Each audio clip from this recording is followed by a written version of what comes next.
Manchester United is set to make history by signing their first ever Paraguayan player, left-back Diego Leon. This marks a significant milestone for the Red Devils and for Paraguayan football, as the 21-year-old embarks on a journey that blends youthful potential with the dream of representing one of the most iconic clubs in the world. Born and raised in Iguazu, a small town in Paraguay, Diego Leon's football journey started on the dirt pitches of his neighbourhood. His natural talent and determination caught the attention of scouts at a young age, leading to his inclusion in the youth academy of Club Olimpia, one of Paraguay's most prestigious teams. At Olimpia, Leon honed his skills, developing into a dynamic left-back with an attacking flair and a keen sense of defensive responsibility. Leon's performances at Olimpia's senior team quickly earned him a reputation as one of Paraguay's brightest young prospects.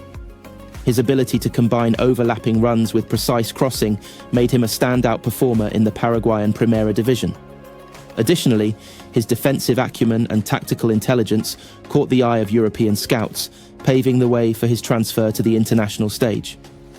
Diego Leon's transfer to Manchester United represents a groundbreaking moment for both the player and his home country.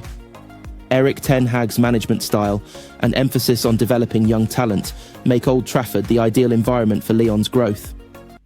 United's need for squad depth in the left-back position also positions him as a key player in the team's future plans. Leon is a modern fullback, equally adept at contributing to the attack as he is in defence. Known for his blistering pace, technical skills and precise crossing, he excels in creating opportunities from the left flank. Defensively, he demonstrates maturity beyond his years, with sharp positioning and a willingness to engage in one-on-one duels.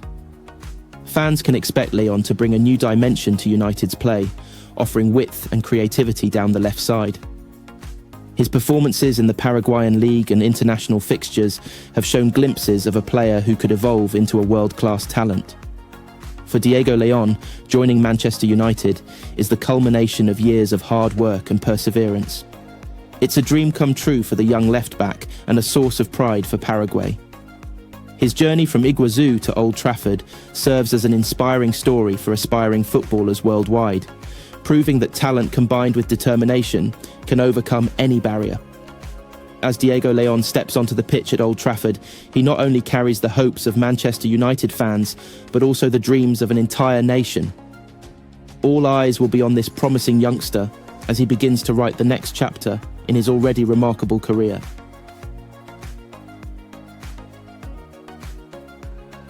Chris Sutton has named 3 players that Ruben Amorim must work closely with as he looks to establish his strongest Manchester United starting lineup. The former Sporting CP boss, who is 5 games into his tenure at Old Trafford, has had a mixed start, with consecutive victories over Bodo Glimt and Everton, followed by losses to Arsenal and Nottingham Forest. The Red Devils are still adjusting to Amorim's preferred 3-4-3 formation, and they currently sit 13th in the Premier League, 8 points adrift of the top 4. With little time to find the right formula ahead of Thursday's Europa League clash with Victoria Plzen and Sunday's derby against Manchester City, the Portuguese tactician has been rotating his side in search of his best XE. However, Sutton remains unconvinced by what he's seen. Speaking to Spaceport Sweden, as quoted by the Mirror, the former Chelsea and Blackburn Rovers striker was asked to name 3 players whose futures seem secure under Amorim. "Your glass half empty. There aren't 3 names," said Sutton. The 3-4-3. To implement that, they're playing 3 games a week at this moment in time. It's really difficult for them. It's not surprised me, the fact that the first real test they came up against, set-piece Arsenal. And then at the weekend, Forest, who have had an excellent season. They've found it difficult, and so I don't think anything has greatly changed. There's a guy who's coming, and he just needs patience, and he's trying to find the right formula. So, there is that aspect, and that's not easy. This isn't his mess. It's just a mess he's inherited, and he's trying to clear up, added Sutton. I think Bruno Fernandes, he'll find a role for him somewhere. I always think Lisandro Martinez has a bit about him, and Kobbie Mainoo has to be one. I do worry about Christian Eriksen and Casemiro long term. If you're playing the system which he plays, every team needs legs. Mainoo offers more than just legs, but you need that athleticism. I think the jury's out on a lot of players.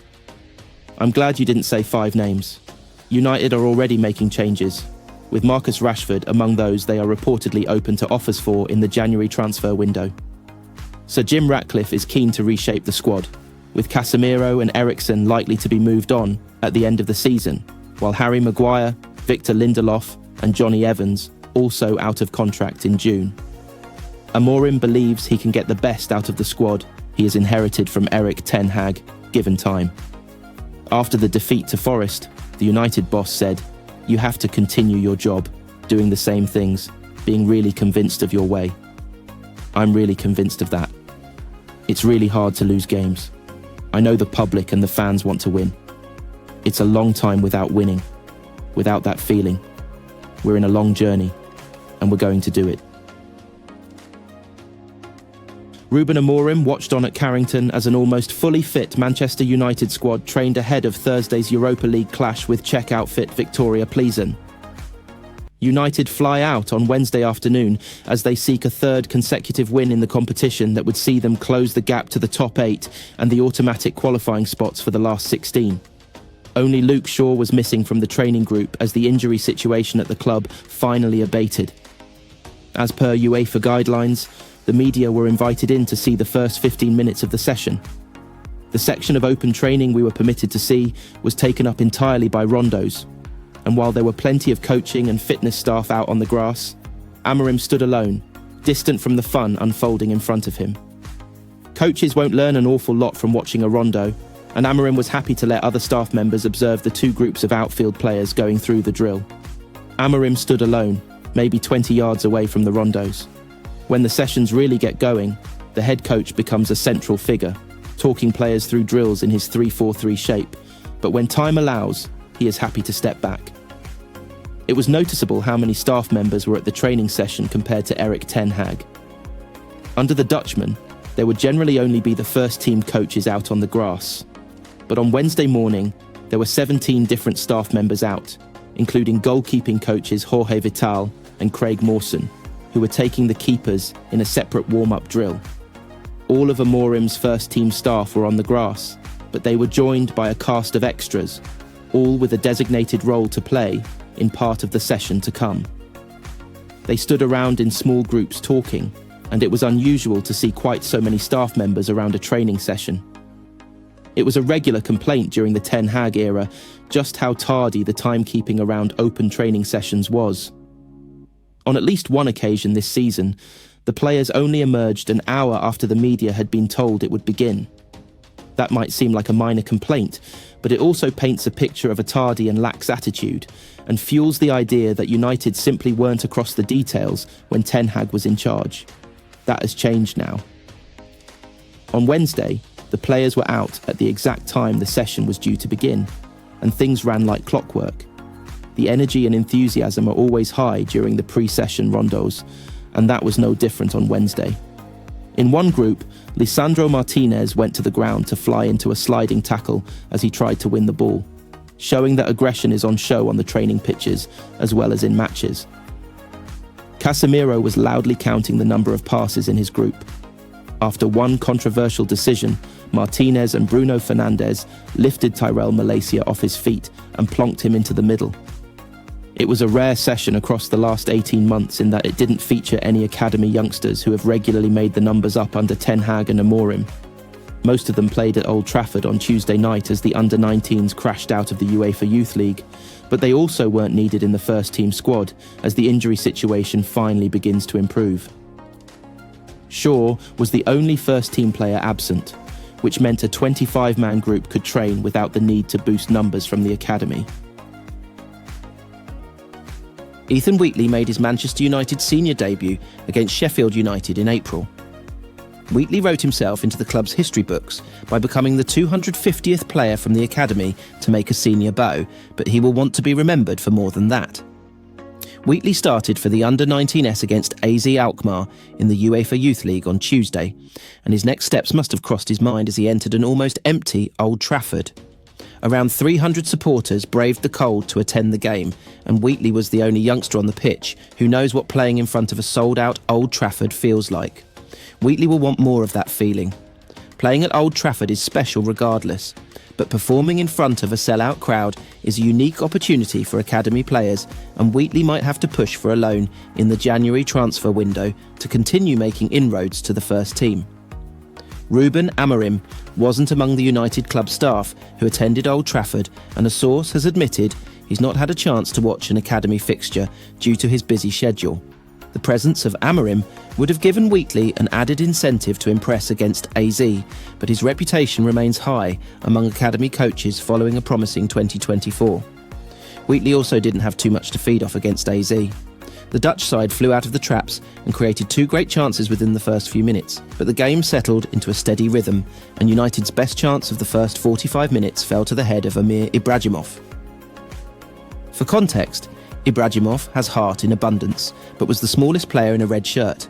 His header was tame, and it might have been a different story if Wheatley had connected. United's coaches felt Wheatley massively improved last season and really stepped up in quality, which made a debut possible, and staff were also happy with how he adapted to playing across multiple teams, U18S, Under-21S and First Team, and multiple different competitions.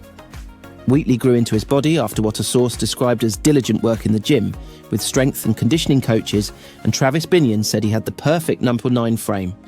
AZ are renowned for developing players in the Netherlands, and their U19s are a physical side. Their players look to have a height advantage, but Wheatley was the anomaly for United. Wheatley has physically matured, but there are still aspects he needs to improve, which is the case for any youngster, and that was highlighted in the second half when he powerfully burst toward the Stretford end and lost the ball when he could have beaten his man and produced a shot. United were still searching for a breakthrough at that stage, and the game was goalless.